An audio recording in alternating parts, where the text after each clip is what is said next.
Hi friends, ಎಲ್ರಿಗೂ ನಮಸ್ಕಾರ. ಮತ್ತೊಂದು ಹೊಸ ವಿಡಿಯೋದೊಂದಿಗೆ ನಿಮ್ಮ ಮುಂದೆ ಬಂದಿದ್ದೀನಿ. ಈ ಒಂದು ವಿಡಿಯೋದಲ್ಲಿ ನಾನು ಕಂಪ್ಲೀಟಾಗಿ ಸ್ವಿಗ್ಗಿ ಇನ್ಸ್ಟಾಮಾರ್ಟ್ ಬೆಸ್ಟಾ ಅಥವಾ ಸ್ವಿಗ್ಗಿ ಫುಡ್ ಡೆಲಿವರಿ ಬೆಸ್ಟಾ, ಈ ಹೊಸ್ದಾಗಿ ನಾನು ಏನಾದರೂ ಸ್ವಿಗ್ಗಿ ಡೆಲಿವರಿಗೆ ಜಾಯ್ನ್ ಆಗಬೇಕು ಅಂತ ಏನಾದರೂ ಇದ್ದರೆ ಅಂಥವರಿಗೆ ಈ ಒಂದು ವಿಡಿಯೋ ಯೂಸ್ಫುಲ್ ಆಗುತ್ತೆ. ಕಂಪ್ಲೀಟಾಗಿ ಈ ವಿಡಿಯೋನ ನೋಡಿ, ಯಾರು ಸ್ಕಿಪ್ ಮಾಡೋಕ್ಕೆ ಹೋಗ್ಬೇಡಿ. ಸ್ಕಿಪ್ ಮಾಡಿದ್ರೆ ನಿಮಗೆ ಅರ್ಥ ಆಗಲ್ಲ. ಕಂಪ್ಲೀಟಾಗಿ ವಿಡಿಯೋನ ನೋಡಿದ್ರೆ ನಿಮಗೆ ಅರ್ಥ ಆಗುತ್ತೆ. ಈಗ ಸಾಮಾನ್ಯವಾಗಿ ಏನಪ್ಪ ಆಗಿದೆ ಅಂದರೆ, ಡೆಲಿವರಿ ಕೆಲಸ ಅನ್ನೋದು ಬೇಗನೆ ಸಿಕ್ಬಿಡುತ್ತೆ. ಈಗ ಊರಿಂದ ಬಂದಿರ್ತಾರೆ ಹುಡುಗರು, ಅಥವಾ ಇಲ್ಲಿರೋಂಥ ಹುಡುಗಿರೇ ಆಗಿರ್ಬೋದು, ಅಥವಾ ಇಲ್ಲಿರೋಂಥ ಹುಡುಗರೇ ಆಗಿರ್ಬೋದು, ಮಧ್ಯವಯಸ್ಕರು ಆಗಿರ್ಬೋದು, ಅಥವಾ ವಯಸ್ಸಾಗಿರೋರು ಕೂಡ ಆಗಿರ್ಬೋದು. ಈಗ ಎಲ್ಲರೂ ಡೆಲಿವರಿ ಕೆಲಸ ಮಾಡ್ತಾರೆ. ಅದೇನು ಅಂತ ಕಷ್ಟ ಏನಲ್ಲ. ಸದ್ಯಕ್ಕೆ ಯಾರ ಹತ್ರನೂ ಹೋಗಿ ಬೇಡಿಕೊಂಡು ಕೇಳ್ಕೊಳ್ಳೋ ಅಷ್ಟು ಅಂಥ ಒಂದು ಪರಿಸ್ಥಿತಿಗಿಂತ ಇದನ್ನು ಆರಾಮಾಗಿ ಕೆಲಸನ ತೊಗೊಂಬಿಡ್ಬೋದು. ಆನ್ಲೈನಲ್ಲಿ ನಾವೇ ಹೋಗಿ ರಿಜಿಸ್ಟ್ರ್ ಮಾಡಿಕೊಂಡು ಡಾಕ್ಯುಮೆಂಟ್ಸ್ನೆಲ್ಲ ಅಪ್ಲೋಡ್ ಮಾಡಿಬಿಟ್ಟು ನಮ್ಮ ಒಂದು ಮೊಬೈಲ್ನಲ್ಲೇ ಎಲ್ಲ ಮಾಡಿ, ನಮ್ಮ ಹತ್ರ ಗಾಡಿ ಇದ್ದರೆ ಸಾಕು, ನಾವು ಈ ಕೆಲಸಕ್ಕೆ ಜಾಯ್ನ್ ಆಗ್ಬೋದು. ಅದು ನಿಮಗೆ ಗೊತ್ತಿರೋ ವಿಷಯನೇ. ಬೇರೆ ಆದರೆ ಅವ್ರಿಗೆ ಹೇಳಬೇಕು, ಇವ್ರಿಗೆ ಹೇಳಬೇಕು. ಅವರು ಇಂಥ ದಿನ ಬಾ ಅಂತ ಹೇಳ್ತಾರೆ, ಈ ಆಫೀಸಿಗೆ ಬಾ ಅಂತಾರೆ, ಇಂಟರ್ವ್ಯೂ ತೊಗೊತಾರೆ, ಈ ಥರ ಎಲ್ಲ ಇರುತ್ತೆ. ಇದರಲ್ಲಿ ಏನು ಅಂಥದ್ದೆಲ್ಲ ಏನಿದೆ, ಎಲ್ಲ ಮೊಬೈಲಲ್ಲೇ ನಿಮಗೆ ಟ್ರೈನಿಂಗು ಕೂಡ ಕೊಟ್ಬಿಡ್ತಾರೆ. ನಿಮಗೆ ಗೊತ್ತಿರೋ ವಿಷಯನೇ. ಈ ಒಂದು ವಿಡಿಯೋದಲ್ಲೇ ನಾನು ಯಾಕೆ ಮಾಡ್ತಾಯಿದ್ದೀನಿ ಅಂದರೆ, ಈಗ ಮೊದಲೆಲ್ಲ ಫುಡ್ ಡೆಲಿವರಿ ಇತ್ತು, ಅದು ನಿಮ್ಗೆ ಗೊತ್ತಿರೋ ವಿಷಯನೇ. ಬರೀ ಫುಡ್ ಡೆಲಿವರಿ ಮಾತ್ರ ಇತ್ತು. ಆರ್ಡ್ರ್ ಬರ್ತಿತ್ತು, ರೆಸ್ಟೋರೆಂಟ್ ಹತ್ರ ಹೋಗ್ಬಿಟ್ಟು ಅಲ್ಲಿ ಪಿಕಪ್ ಮಾಡಿಕೊಂಡು ಕಸ್ಟಮರ್ ಲೊಕೇಶನ್ ಹತ್ರ ಹೋಗ್ಬಿಟ್ಟು ನೀವು ಡ್ರಾಪ್ ಮಾಡಬೇಕಾಗಿತ್ತು. ಈ ಒಂದು ಕೆಲಸ ಮಾತ್ರ ಇತ್ತು. ಈಗ ಏನಾಗಿದೆ ಅಂದರೆ, ಇನ್ಸ್ಟಾಮಾರ್ಟ್ ಥರ ಎಲ್ಲ ಬಿಟ್ಟಿದ್ದಾರೆ. ಗ್ರೋಸರಿ ಐಟಮ್ಸ್ ಅಂದರೆ ವೆಜಿಟೇಬಲ್ಸು, ಎಲ್ಲ ಥರದಂಥ ವೆಜಿಟೇಬಲ್ಸು, ಇಂಥದ್ದೇ ಅಂತೇನಿಲ್ಲ. ಮತ್ತು ಏನು ಅಡುಗೆ ಮಾಡೋಕ್ಕೆ ಸಂಬಂಧಪಟ್ಟಂಥ ಪದಾರ್ಥಗಳು, ಅಕ್ಕಿ ಆಗಿರ್ಬೋದು, ಗೋಧಿ ಹಿಟ್ಟಾಗಿರ್ಬೋದು, ರಾಗಿ ಹಿಟ್ಟಾಗಿರ್ಬೋದು, ಎಲ್ಲ ಏನೇನೆಲ್ಲ ಇದೆ ಅದನ್ನು ಇದಕ್ಕೆ ಬರುತ್ತೆ, ಇನ್ಸ್ಟಾಮಾರ್ಟ್ಗೆ ಬರುತ್ತೆ. ಮತ್ತು ಕೂಲ್ ಡ್ರಿಂಕ್ಸ್ ಆಗಿರ್ಬೋದು, ವಾಟರ್ ಆಗಿರ್ಬೋದು, ಎಲ್ಲನೂ ಡ್ರಿಂಕಿಂಗ್ ವಾಟರ್ಸ್ ಎಲ್ಲ ಈಗ ಆನ್ಲೈನಲ್ಲಿ ಇನ್ಸ್ಟಾಮಾರ್ಟ್ ಮುಖಾಂತರ ಸಿಗ್ತಾಯಿದೆ. ಇದನ್ನು ಕೂಡ ಡೆಲಿವರಿ ಮಾಡೋವಂಥ ಕೆಲಸವನ್ನು ಸ್ವಿಗ್ಗಿಲಿ ಆಪ್ಷನಾಗಿ ಬಿಟ್ಟಿದ್ದಾರೆ. ನೀವು ಜಾಯ್ನ್ ಆಗಬೇಕಾದ್ರೆ ಸ್ಟಾರ್ಟಿಂಗಲ್ಲಿ ನಿಮಗೆ ಕೇಳುತ್ತೆ, ನೀವು ಸ್ವಿಗ್ಗಿ ಇನ್ಸ್ಟಾಮಾರ್ಟ್ ಮಾಡ್ತೀರಾ ಅಥವಾ ಫುಡ್ ಡೆಲಿವರಿ ಮಾಡ್ತೀರಾ ಅಂತ. ಈಗ ಕೆಲವ್ರಿಗೆ ಯಾವುದು ಗೊತ್ತಾಗಲ್ಲ. ಇನ್ಸ್ಟಾಮಾರ್ಟನ್ನೇ ಓಕೆ ಆಯ್ಕೆ ಮಾಡ್ಕೊಂಬಿಡ್ತಾರೆ. ಆಮೇಲೆ ಇಲ್ಲಿ ಬಂದುಬಿಟ್ಟು ಇದು ಬೇಡ, ನನಗೆ ಫುಡ್ ಡೆಲಿವರಿ ಬೇಕು ಅಂತಾರೆ. ಇನ್ನು ಕೆಲವರು ಫುಡ್ ಡೆಲಿವರಿನ ಆಯ್ಕೆ ಮಾಡ್ಕೊಂಬಿಟ್ಟಿರ್ತಾರೆ, ಸ್ವಿಗ್ಗಿ ಇನ್ಸ್ಟಾಮಾರ್ಟ್ ಮಾಡ್ಬೋದಿತ್ತಲ್ವ ಅಂದ್ಕೊಂಡ್ಬಿಡ್ತಾರೆ. ಅದಕ್ಕಾಗಿ ನೀವು ಜಾಯ್ನ್ ಆಗೋವಾಗಲೇ ಕರೆಕ್ಟಾಗಿ ನೀವು ಆಯ್ಕೆ ಮಾಡ್ಕೊಳ್ಳಿ. ಈಗ ಇನ್ಸ್ಟಾಮಾರ್ಟಲ್ಲಿ ಯಾವ ಥರ ಕೆಲಸ ಇರುತ್ತೆ ಅಂದರೆ, ಈಗ ನೀವು ಎಲ್ಲ ಕಡೆ ಸುತ್ತೋ ಅವಶ್ಯಕತೆ ಇರಲ್ಲ. ನಿಮ್ಮ ಒಂದು ಝೋನಲ್ಲಿ ಒಂದು ಹಬ್ ಇರುತ್ತೆ, ಸ್ಟೋರ್ ಇರುತ್ತೆ. ಆ ಸ್ಟೋರ್ ಹತ್ರನೇ ನೀವು ಹೋಗಬೇಕು. ಅಲ್ಲೋಗಿ ನಿಂತ್ಕೊಂಡ್ರೆ ಮಾತ್ರ ಆರ್ಡರ್ಸ್ ಬರೋದು. ಅಂದರೆ ಅಲ್ಲಿ ಹತ್ರ ತುಂಬ ದೂರ ಇದ್ದರೂ ಕೂಡ ಬರಲ್ಲ. ನೀವು ಆ ಒಂದು ಸ್ಟೋರ್ ಹತ್ರ ಡೋರ್ ಹತ್ರ ಹೋಗಿನೇ ನಿಂತ್ಕೋಬೇಕು. ನೀವು ಅಕ್ಕಪಕ್ಕ ಒಂದು 50 ಮೀಟ್ರ್ ಅಲ್ಲಿ ನಿಂತ್ಕೊಂಡ್ರೆ ಮಾತ್ರ ಅಲ್ಲಿ ನೀವು ನಿಂತ್ಕೋಬೇಕು. ಯಾವುದೇ ಆಗಲಿ ಅಷ್ಟೇ ಆರ್ಡ್ರು, ನೀವು ಅಲ್ಲಿ ನಿಂತ್ಕೊಂಡು ಅಲ್ಲಿ ಸ್ಕ್ಯಾನ್ ಮಾಡಿ, ಅಲ್ಲಿ ಒಂದು ಡೋರ್ ಹತ್ರನೇ ನಿಮಗೆ ಬಾರ್ಕೋಡ್ ಹಾಕಿರ್ತಾರೆ. ನಿಮ್ಮ ಆರ್ಡ್ರ್ ಬಂದಿದ ತಕ್ಷಣವೇ ಅದನ್ನು ನೀವು ಸ್ಕ್ಯಾನ್ ಮಾಡಿಕೊಂಡು ನಿಮ್ಮ ಒಂದು ಏನು ಇರುತ್ತೆ ಅದನ್ನು ಟ್ರೇ ಮೇಲೆ ಇಟ್ಟಿರ್ತಾರೆ. ಆ ನಂಬರಲ್ಲಿ ನಿಮ್ಮ ಮೊಬೈಲಲ್ಲೇ ಎಲ್ಲ ತೋರಿಸುತ್ತೆ. ಅದ್ರ ಬಗ್ಗೆ ಎಲ್ಲ ನಾನು ವೀಡಿಯೋ ಮಾಡ್ತೀನಿ ನೆಕ್ಸ್ಟು.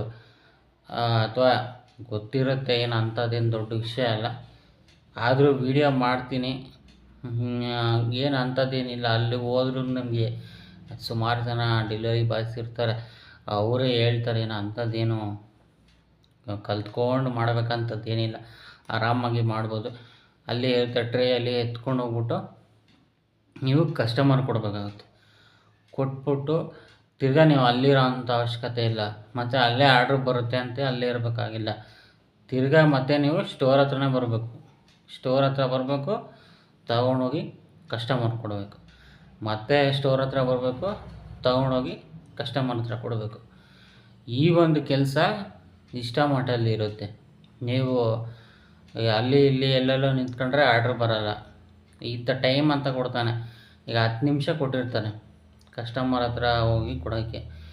ನೀವು ಅದೇ 10 ನಿಮಿಷ ಮತ್ತೆ ರಿಟರ್ನ್ ಬರಬೇಕು ನೀವು, ಇಲ್ಲಾಂದರೆ ಪೆನಾಲ್ಟಿ ಬೀಳುತ್ತೆ. 1-2 ನಿಮಿಷ ಹೆಚ್ಚು ಕಡಿಮೆ ಆದರೆ ಏನಾಗಲ್ಲ, ಅಂಥದ್ದೇನು ಬರಲೇಬೇಕು ಆವಾಗಲೇ ಅಂತಂದರೆ. 2-3 ನಿಮಿಷ ಹೆಚ್ಚು ಕಡಿಮೆ ಆದರೂ ಬರೋಲ್ಲ, ಬಟ್ ಬರಲೇಬೇಕು. ನೀವು ಅಲ್ಲಿ ಸ್ಟೋರ್ ಹತ್ರ ಬಂದ್ರೇ ನಿಮಗೆ ಆರ್ಡ್ರಸ್ ಬರೋದು. ಏನೆಲ್ಲ ಇರುತ್ತೆ ಆಗಲೇ ಹೇಳ್ದಂಗೆ, ವಾಟ್ರ್ ಆಗಿರ್ಬೋದು, ಅಡುಗೆಗೆ ಸಂಬಂಧಪಟ್ಟಂಥ ಪದಾರ್ಥಗಳಾಗಿರ್ಬೋದು, ಕೂಲ್ ಡ್ರಿಂಕ್ಸು, ಸ್ನ್ಯಾಕ್ಸು, ಈ ಥರ ಐಟಮ್ಸ್ಗಳನ್ನ ನೀವು ತಗೊಂಡು ಹೋಗ್ಬೇಕಾಗುತ್ತೆ. ಮತ್ತು ಬ್ಯಾಗ್ ಕೊಡ್ತಾರೆ ಕೆಲವು ಸಲ. ಏನಾದರೂ ಲೇಡೀಸ್ಗೆ ಸಂಬಂಧಪಟ್ಟಂಥ ಪರ್ಸ್ನಲ್ಲಾಗಿ ಏನಾದರೂ ಇದ್ದಾಗ ಆ ಬ್ಯಾಗಲ್ಲಿ ಇಟ್ಟು ಕೊಟ್ಟು ಕಳಿಸ್ತಾರೆ. ನೀವು ತಗೊಂಡೋಗಿ ಬ್ಯಾಗ್ನ ಕೊಡಬಾರ್ದು, ಬರೀ ಅವ್ರದ್ದೇನು ಐಟಮ್ ಇದೆ ಕೊಡಬೇಕು. ಬ್ಯಾಗ್ನ ರಿಟರ್ನ್ ತಗೊಂಬಂದು ಸ್ಟೋರಿಗೆ ಕೊಡಬೇಕಾಗುತ್ತೆ. ಮತ್ತು ಅರ್ನಿಂಗ್ಸ್ ವಿಚಾರಕ್ಕೆ ಬಂದಾಗ, ಅರ್ನಿಂಗ್ಸ್ ಬಂದ್ಬಿಟ್ಟು ತುಂಬ ಕಡಿಮೆನೇ ಅಂತ ಹೇಳ್ಬೋದು. ಯಾಕಂದರೆ ಜಾಸ್ತಿ ಕೊಡಲ್ಲ, ತುಂಬ ದೂರ ಕೊಡಲ್ಲ, ಎಲ್ಲ ಹತ್ರನೇ ಕೊಡೋದ್ರಿಂದಾಗಿ ಏನು 1 ಕಿಲೋಮೀಟ್ರಿಗೆ ಮಿನಿಮಮ್ ಅಂದರೆ 15 ರೂಪಾಯಿನೇ ಕೊಡೋದು. ಜಾಸ್ತಿ ಬರೋದೆಲ್ಲ ಅದು ಆರ್ಡ್ರಿಗೆ. ಒಂದು ಆರ್ಡ್ರ್ ಕೊಟ್ಟರೆ ನಿಮ್ಗೆ 15 ರೂಪಾಯಿ ಅಷ್ಟೇ ಕೊಡೋದು. ಅದಕ್ಕಾಗಿ ನೀವು ನೋಡ್ಕೊಳ್ಳಿ, ಸರ್ಜ್ ಕೊಟ್ಟಾಗ ಮಾತ್ರ ನಿಮಗೆ ಲಾಭ ಬರುತ್ತೆ. ಇಲ್ಲಪ್ಪ ಅಂದರೆ ನಿಮಗೇನೂ ಬರೋಲ್ಲ. 15 ರೂಪಾಯಿ ತೊಗೊಂಡು ಏನು ಮಾಡ್ತೀರಾ ಅಲ್ವಾ? ಅರ್ನಿಂಗ್ ವಿಚಾರಕ್ಕೆ ಬಂದರೆ ಇದು ಒಂದು ಮ್ಯಾಟ್ರು ನಿಮಗೆ ಗೊತ್ತಿರಬೇಕು. ಮತ್ತು ಇಷ್ಟೇನಾ ಅಷ್ಟೇನಾ ಅಂತ ಸೇರ್ಕೊಂಡ್ಮೇಲೆ ಮತ್ತು ಈ ಕಡೆಗೆ ಫುಡ್ ಡೆಲಿವರಿಗೆ ಜಾಯ್ನ್ ಆಗ್ಬೇಕಾದ್ರೆ ತುಂಬ ಟೈಮ್ ತೊಗೊಳುತ್ತೆ.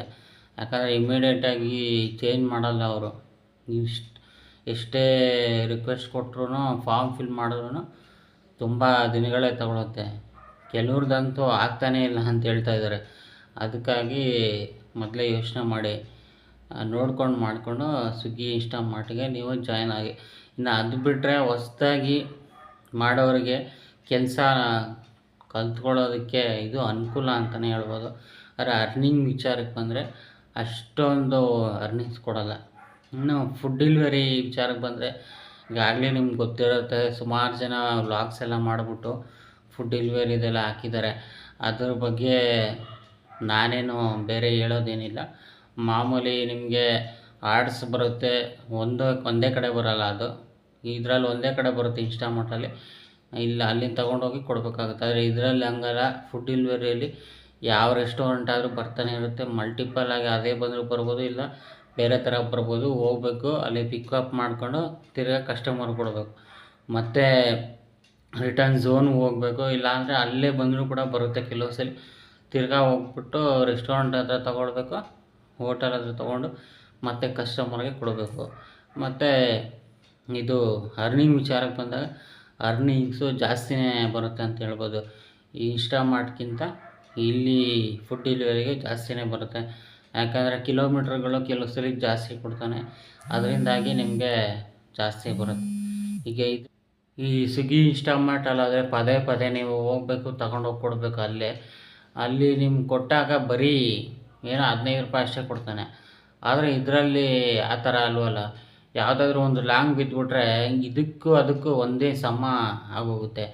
ಅದಕ್ಕಾಗಿ ಫುಡ್ ಡೆಲಿವರಿ ಮಾಡಬೇಕನ್ನೋರು ಫುಡ್ ಡೆಲಿವರಿಯಲ್ಲಿ ಮಾಡಿದಾಗ ಅರ್ನಿಂಗ್ಸ್ನ ಜಾಸ್ತಿ ಮಾಡ್ಬೋದು.